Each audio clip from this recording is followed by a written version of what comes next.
Fala, meu povo, bom dia. Nossa aula de hoje é sobre o planejamento da prática pedagógica, tá? Essa aula, na verdade, ela foi ao vivo, na semana passada, né, no dia 29 de junho, e eu gravei a aula ao vivo, foi bastante bacana, mas não faz muito sentido para quem não participou ao vivo assistir a aula gravada com todas as interações, né? Não faz muito sentido. Então, a aula vai ficar longa, tem partes, né, da interação que não fazem parte do contexto. Então, eu resolvi gravar a aula com o conteúdo trabalhado, para que quem não assistiu ao vivo e as próximas turmas tenham essa gravação aí. Então, o tema é planejamento da prática pedagógica. Eu trouxe aqui para vocês o conteúdo do módulo de planejamento da prática pedagógica, para que vocês entendam, né, e não venham com a expectativa de que nessa aula trataremos de todas as minuciosidades do planejamento, beleza? Então, o módulo de planejamento da prática pedagógica vai contemplar planejamento da prática pedagógica, o que é o planejamento, plano anual e currículo, dimensões e itens essenciais do planejamento, planejamento de aula passo a passo, como planejar a aula de acordo com a necessidade dos meus alunos, saiba o que seus alunos precisam saber e aprenda a desenhar e mapear os percursos formativos da sua turma com base nos documentos legais. Como desenhar um currículo da turma que estou dando aula e planejamento da aula com foco na aprendizagem e não no conteúdo. Então, esse é todo o conteúdo, todo o contexto do módulo A Docência e o Fazer Intencional, que é o módulo 2 de planejamento. Então, convido vocês para o check-in da nossa aula, hashtag professora sai da média, somos grãos de areia, e me marca lá no Instagram. Então, para startar essa nossa conversa, eu trouxe para vocês esse meme que fui eu que fiz. Todos conhecem esse filme, né? A Procura da Felicidade. E aí eu adaptei ele e coloquei A Procura da Atividade. O que isso te faz pensar? O que isso te faz refletir? Na verdade, eu quis colocar esse meme para startar a nossa conversa e fazer uma reflexão de que, assim, pessoal, planejamento não é um caça-atividades, não é uma procura de atividades. A gente tem muita cultura de que o ato do planejamento, o ato do fazer intencional, ele se resume ao sentar no final de semana ou qualquer outro dia da semana e elaborar a sequência de atividades que serão trabalhados com os alunos. E ao longo da aula, vocês vão perceber que não se resume a isso, beleza? E aí eu fiz uma pesquisa esses dias no meu Instagram para alimentar essa nossa aula, porque quando eu assumi a coordenação em 2015, na verdade eu estou na coordenação desde 2014, mas só na coordenação sem estar em sala de aula desde 2015. Então, o meu olhar sobre o planejamento, ele inverte um pouco, né? Então, eu queria ver se a minha percepção também era a percepção da maioria das professoras que me seguem. E as minhas hipóteses foram confirmadas. Então, eu perguntei se na escola as professoras entregam um planejamento. 89% disse que sim e 11% disse que não. Na escola que você trabalha, qual a cultura sobre o planejamento? A gente entrega só para cumprir tabela ou existe uma valorização e um acompanhamento desse planejamento? 60% colocou que apenas existe uma entrega, tá? Não há uma valorização e um acompanhamento de fato.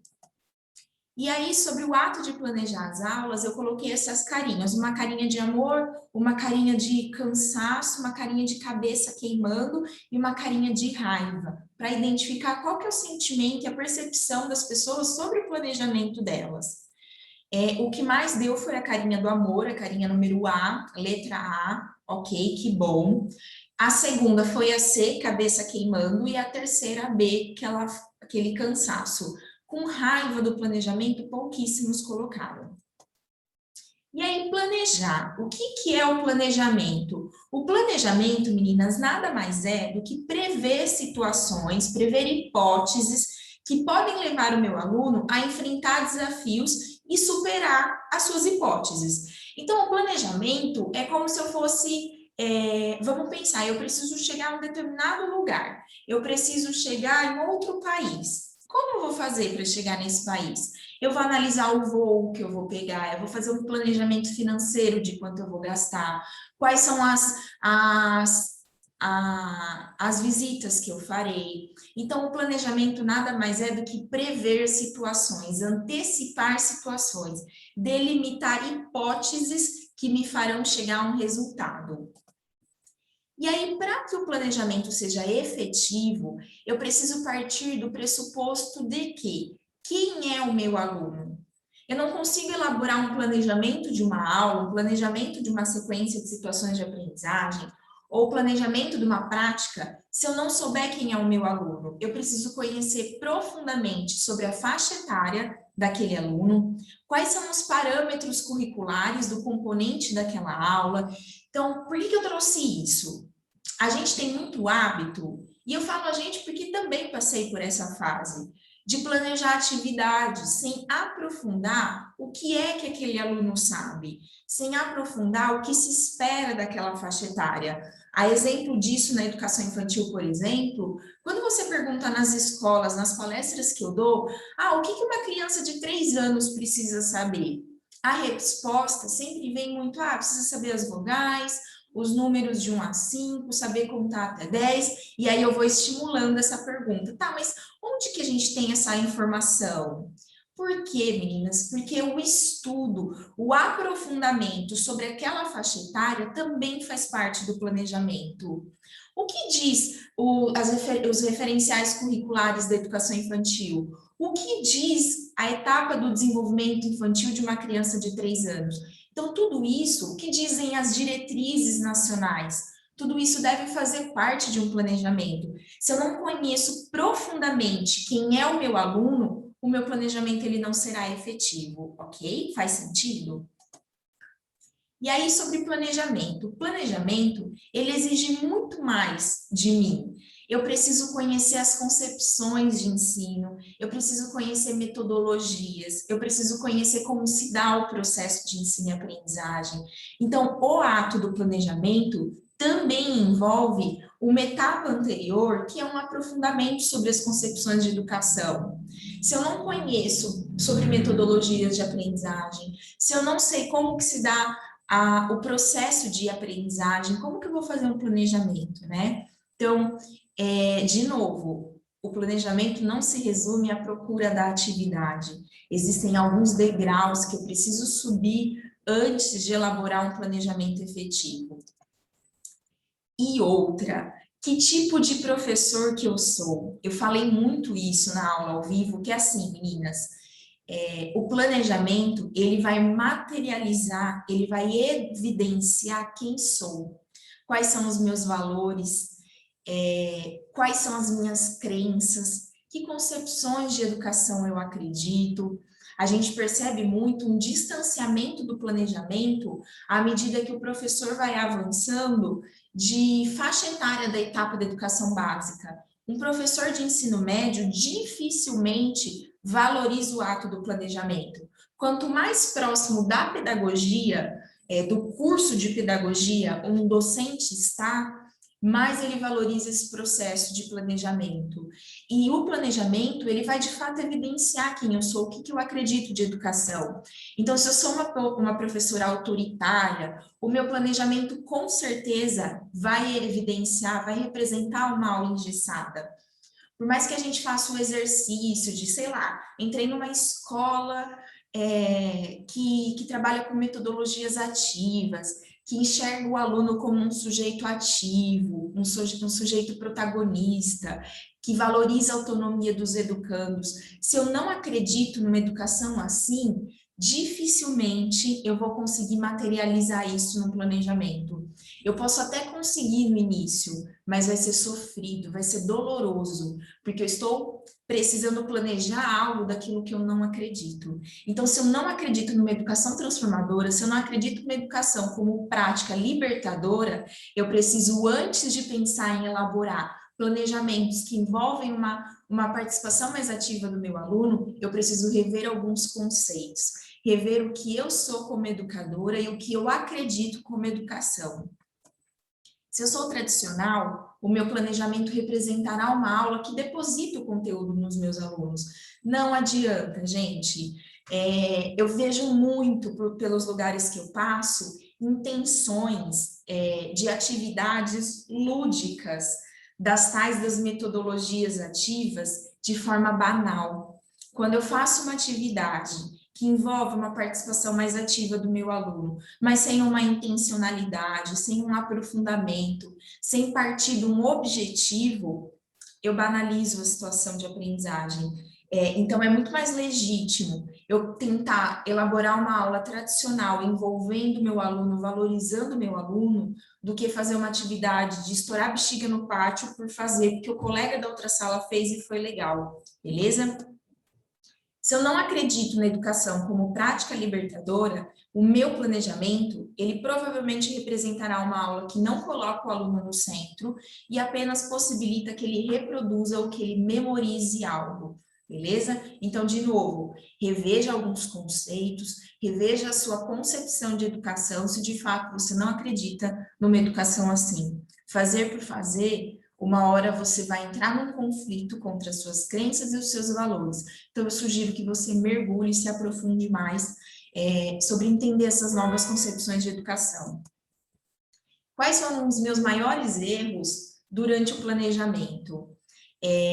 Como coordenadora, eu cobrei muito, por muito tempo. Hoje eu estou na 4ª escola. Eu fui conseguir mudar essa chavinha na 3ª escola. Não foi nem na 2ª, foi na 3ª. Na 2ª um pouquinho mais, mas ainda eu enxergava o planejamento como um ato de entrega. Por quê? A gente tem muito, na gestão principalmente, a questão de não conseguir tratar 2 pesos e 2 medidas. Eu não posso tratar metade de um grupo de uma maneira e metade de um outro grupo de outra. Então, por exemplo, se eu confio que determinada professora não vai entrar em sala de aula sem um planejamento, eu consigo ter um olhar mais de acompanhamento formativo com essa professora, um acompanhamento mais pontual. Aí tem a fulana que eu sei que não planeja a aula. Como é que eu trato diferente? Como é que eu dou 2 pesos e 2 medidas? E aí, por esse erro, a gente acaba cobrando o planejamento de uma maneira muito, muito amarga, só como uma entrega mesmo. Errei muito por não acompanhar por amostragem, só vistar.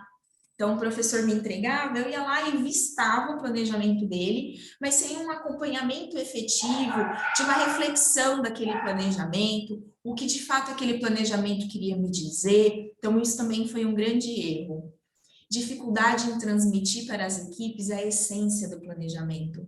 Quando eu levo para minha equipe que o planejamento, ele nada mais é do que um documento vivo, que vai representar os caminhos que aquela turma precisa percorrer, eu mato a riqueza do planejamento. Eu trato ele apenas como um ato burocrático, um ato de entrega, um protocolo de cumprimento dentro das escolas. Então, esse é um dos grandes erros que eu já cometi ao longo desses 10 anos. Quais são as percepções que eu tenho muito fortes sobre o planejamento? Do berçário ao ensino médio, técnico, profissionalizante. Quanto mais conteudista é aquela etapa de ensino, mais o planejamento se torna desnecessário ao professor. Por quê, gente? De fato, não faz sentido. Por que o professor, que é considerado um ensinador, que só vai trazer um conteúdo para o aluno, uma memorização de uma fórmula, para ele não faz sentido o planejamento. Por quê? Porque ele só está reproduzindo algo que ele faz há muitos anos. Então, quando você vê o planejamento para um professor como algo desnecessário, muito provavelmente aquele professor tem uma postura conteudista. Então, o meu trabalho enquanto formadora não é fazer com que ele planeje aulas diferentes. Eu preciso dar 1000 passos atrás e trabalhar a formação desse professor, trabalhar essa formação inicial e essa formação continuada, de ele entender essas novas concepções de ensino, de que meu aluno não está lá para memorizar uma fórmula, de que meu aluno é um ser individual. Então, essa visão conteudista, esses dias eu estava em uma reunião e uma pessoa muito querida me disse, eu achei muito legal essa liberdade de me dizer, Sara, nós somos ensinadores. Quem não é pedagogo, geralmente é ensinador. A gente ensina algo que a gente viu na faculdade de licenciatura. Então, o nosso papel de formadoras, pedagogas, e o meu como formadora de professores, é trazer para esses professores esse aprofundamento, essa concepção de educação, não uma educação que só ensina um conteúdo. Aí, eu deixei para vocês aqui embaixo 2 artigos maravilhosos, são artigos super simples de lerem, artigos curtos, que falam sobre o planejamento da prática pedagógica. E eu trouxe alguns trechos para a gente refletir. Olha esse aqui que bacana. A ausência de um processo de planejamento de ensino nas escolas, aliado às demais dificuldades enfrentadas pelos docentes do seu trabalho, tem levado a uma contínua improvisação pedagógica das aulas. Em outras palavras, aquilo que deveria ser uma prática eventual acaba sendo uma regra, prejudicando assim a aprendizagem dos alunos e o próprio trabalho escolar como um todo. Eu coloquei como título negligência.